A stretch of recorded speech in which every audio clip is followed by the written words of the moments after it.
The late afternoon sun bathed the quiet suburban street in a golden glow, casting long shadows across Ruth Ellis' modest two-story home. Inside, the serene atmosphere was shattered when Ruth's body crumpled to the floor, her pale hand clutching her chest as a sharp gasp escaped her lips. Her husband, Greg, froze in place for a heartbeat before rushing to her side, his face pale with terror. "Ruth, Ruth, can you hear me?" he shouted, his voice trembling as he gently shook her unresponsive shoulder. Frantically, he grabbed the phone and dialed 911, his hands shaking so badly he nearly dropped the receiver. Within minutes, the sound of sirens echoed down the street as paramedics arrived. Their practiced efficiency brought a shred of calm to the chaos. Ruth's frail body was quickly strapped onto a stretcher and loaded into the ambulance. Greg watched helplessly as the doors slammed shut, his wife's life hanging in the balance. The emergency room was a flurry of activity as Ruth was wheeled inside. The sharp smell of antiseptic mixed with the sterile buzz of medical equipment. Nurses and doctors moved with urgency, their faces a blend of focus and concern. Amidst the commotion, Dr. Malik Jackson stepped into the room. His tall, commanding presence exuded calm.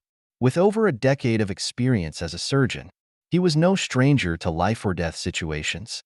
"Dr. Jackson, she's in critical condition," a nurse reported, her blood pressures plummeting. "We've detected internal bleeding." Dr. Jackson scanned Ruth's chart, his sharp eyes processing the information. "We need to get her to the OR immediately," he ordered. "Prep her for surgery." As Ruth was whisked away, Greg was left in the waiting room, pacing back and forth. He clutched a crumpled tissue, his mind swirling with dread. The hours ticked by agonizingly slow as he waited for news of his wife's fate. In the operating room, the atmosphere was tense but controlled. Dr. Jackson worked with precision, his hands steady despite the high stakes. The team operated in silence, broken only by the rhythmic beeping of monitors and the soft murmurs of instructions. The internal bleeding was severe, but Dr. Jackson's expertise guided them through the perilous procedure. After what felt like an eternity, the heart monitor's erratic beeping stabilized. Dr. Jackson stepped back, peeling off his gloves. "She's stable," he said, his voice tinged with relief. The team exchanged small nods of accomplishment, their unspoken gratitude directed toward their leader. Greg leapt to his feet as the nurse entered the waiting room. "Mr. Ellis," she began, offering a small smile. "The surgery was successful. Your wife is stable now. She's being moved to recovery." Relief washed over Greg, and he collapsed into a chair. "Thank God," he whispered, his hands trembling as the weight of the ordeal began to lift. Ruth's eyes fluttered open the next morning, her vision blurry as she adjusted to the harsh fluorescent lights. Her body felt heavy, her limbs unresponsive. The sterile smell of the hospital filled her nostrils as she became aware of the quiet beeping of machines monitoring her vital signs. A tall man in a white coat stood at the foot of her bed, scribbling notes on a clipboard. When he noticed her stirring, he stepped closer, offering a polite smile. "Good morning, Mrs. Ellis. I'm Dr. Malik Jackson. I performed your surgery. You're stable now and on the road to recovery." Ruth's eyes narrowed as she processed his words. "You performed my surgery?" she asked, her voice weak but sharp with disbelief. "Yes," Dr. Jackson replied evenly. "You had a severe complication, but we managed to control it. You're healing now." Her heart raced, not from gratitude but from anger and disbelief. "How could they let someone like you operate on me?" she spat, her voice trembling with indignation. "I want another doctor, someone who knows what they're doing." Dr. Jackson's face remained calm, his years of experience insulating him from such hostility. "You were in critical condition," he said firmly. "There was no time to wait for another surgeon. My focus was saving your life." But Ruth wasn't placated. "I don't want you near me again," she hissed, her tone laced with venom. "I'll make sure everyone knows what you did."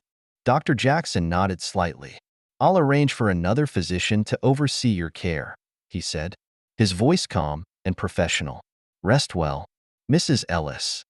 Over the next few days, Ruth's anger festered. She complained to anyone who would listen. accusing Dr. Jackson of negligence and incompetence. She filed a formal complaint with the hospital, claiming her pain was proof of malpractice.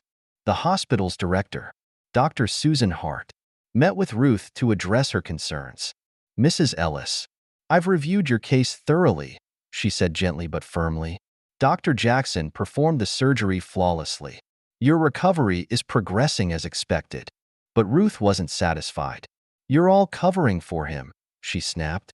"I want him fired." Dr. Hart's expression hardened slightly. "Dr. Jackson is one of our finest surgeons. I understand you're in pain, but there is no evidence of wrongdoing." Ruth's family grew increasingly uneasy with her behavior. Greg tried to reason with her.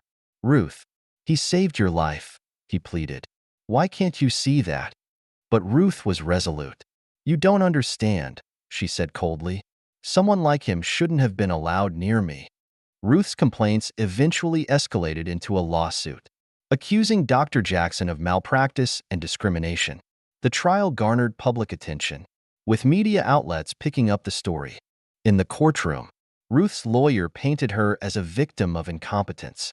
But the hospital's legal team presented clear evidence of Dr. Jackson's expertise and the success of the surgery. Nurses testified to his professionalism, and medical records refuted Ruth's claims. Dr. Jackson took the stand, his demeanor calm and composed. He recounted the surgery with precision, explaining the steps he had taken to save Ruth's life. The cross-examination was grueling, but he remained steadfast, refusing to let prejudice overshadow the truth. The judge deliberated briefly before dismissing the case. "There is no evidence of negligence or discrimination," she ruled. "The accusations are unfounded." Relief washed over Dr. Jackson, but the emotional toll lingered.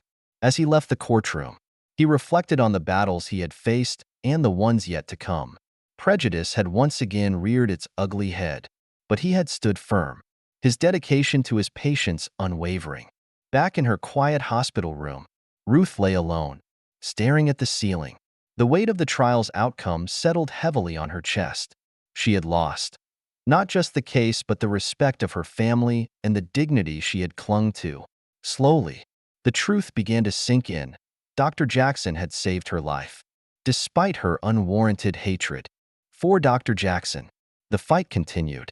He walked the hospital halls, greeting patients with the same calm professionalism he always had.